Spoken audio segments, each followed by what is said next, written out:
Alright, in this next part of the course, we're going to finally get to the big question, and that is, how do you solve or analyze solutions to nonlinear systems of differential equations, presumably that we cannot solve analytically, which is most differential equations, especially the ones that you run into in the real world. And so hopefully we'll be able to use our methods from linear systems to and apply them to nonlinear systems. So that's going to be our main idea. So suppose I've got just a system of two equations in the plane, and the first thing I'm going to do is I'm going to locate the equilibrium solutions wherever they happen to be. The idea here is that most of the interesting activity occurs close to the equilibrium solutions.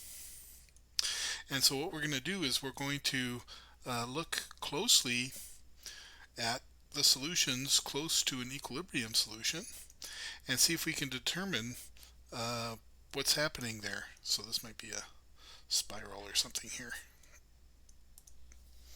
Okay, and then after we're finished analyzing our solutions at each equilibrium, then we want to try to put them together in a big picture to see globally what's happening. Okay, so how do we do this? Well, as I said before, first we'll look or find the equilibria.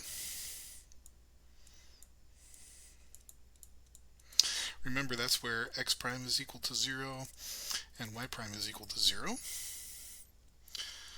Okay, and so just as a reminder, these both have to be 0 at the same time for this to work. Okay, so once we found the equilibrium solutions, what we're going to do is we're going to quote-unquote linearize the system about each equilibrium. Okay, and so by linearize we mean we're going to replace the generic form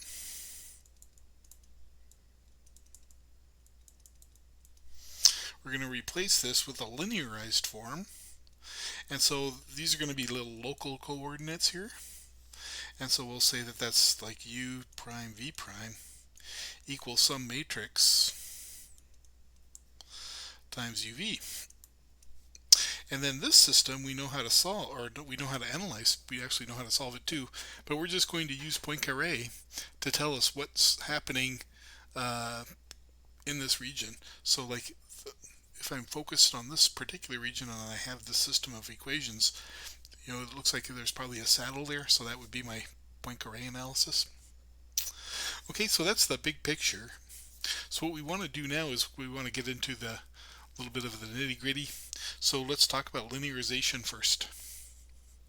So by linearize we mean, this is the Calc 3 review.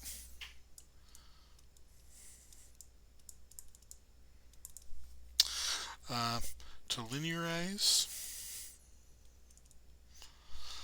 a function, we'll go ahead and just say z equals f of xy at a point AB means to I don't know if we want to say replace f of xy, but we want to approximate f of xy, or I guess we can approximate, we could say approximate f of xy by the linearized version, which is the tangent plane, by its tangent plane. So in one dimension, right, if I just have y equals f of x, then linearization means to replace y equals f of x by the equation of the tangent line. Okay, so do we remember how to write the equation of the tangent plane? So the tangent plane equation, we could say is L of xy is equal to f of AB, so that's the f and we're at AB, plus, and then we'll have f sub x at AB times x minus a plus f sub y at AB times y minus b. Good. So just as a quick example, what might we do for z equals x squared minus 3xy plus 4, and we'll linearize at the point 1, 1. Okay, so let's see, f of 1, 1 would be 1 minus 3 would be minus 2, plus 4 would be 2.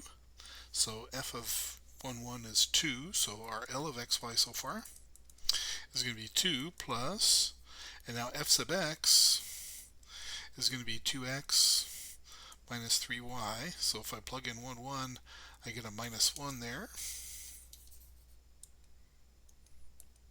And then I'm going to have x minus 1.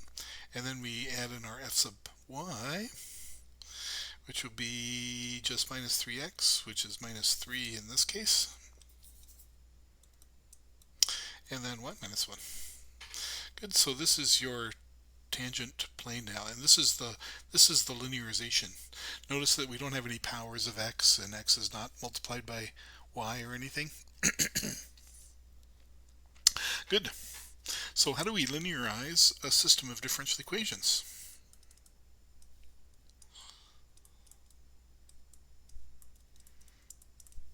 Well, the general form again is x prime equals f of xy, and y prime equals g of xy. Well, what we do is we're going to linearize f and linearize g. Therefore, we're going to replace f of xy.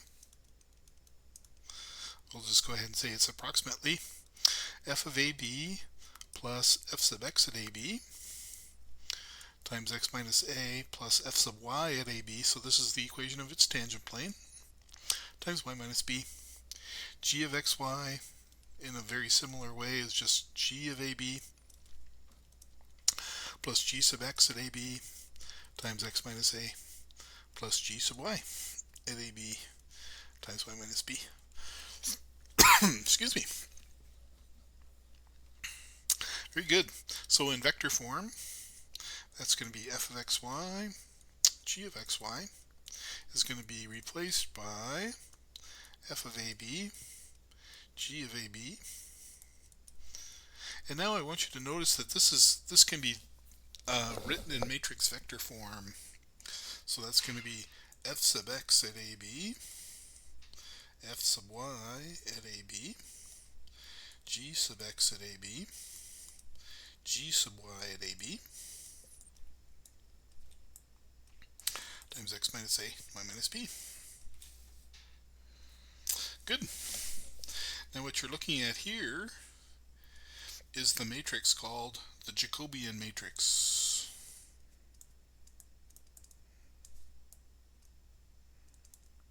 It's a matrix of first partial derivatives. Excuse me. And so notice that when we replace our f of xy by this, our differential equations become linear, right? And so let's see what happens when we do that. Let's just try out a quick example maybe. How about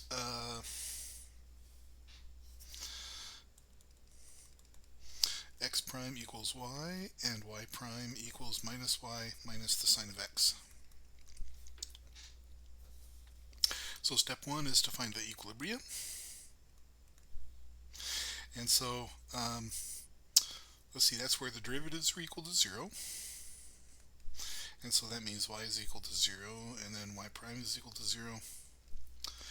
Means that, so these are both 0 at the same time, right? So if y has to be 0 for the top equation, then we must have that sine of x is equal to 0 in the second. And so geometrically, the equilibria are at x equals 0, and then x is equal to any multiple of pi. We'll do one more. Okay, so x equals 0 plus or minus pi plus or minus 2 pi, etc. Good. So these are all our equilibria. By the way, remember that our equilibria are hooked together, right?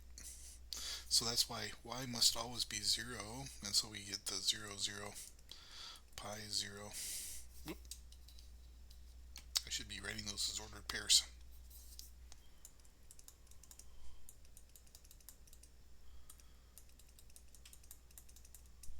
Good. All right. So now we construct the Jacobian matrix.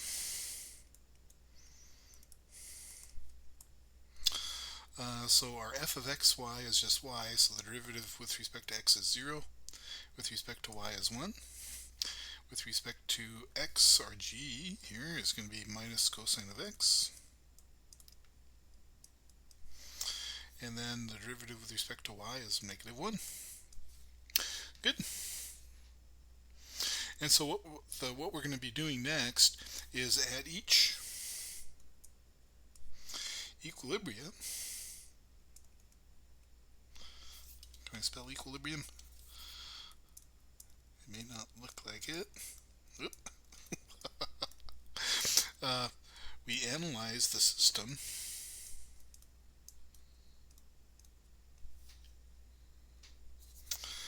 u prime v prime equals, and then we're going to have our Jacobian f sub x, f sub y, g sub x, g sub y, and these are evaluated at the equilibrium,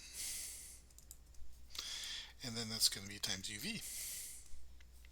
So for example, 0, 0 is an equilibrium, so we would say at 0, 0, we're going to have the system u prime v prime equals 0, 1, and then cosine of 0 is 1, so that would be minus 1, minus 1. And so we'll use our Poincare classification on that matrix. Okay, good. So I'm going to stop here, and then in the next video we'll set up another example.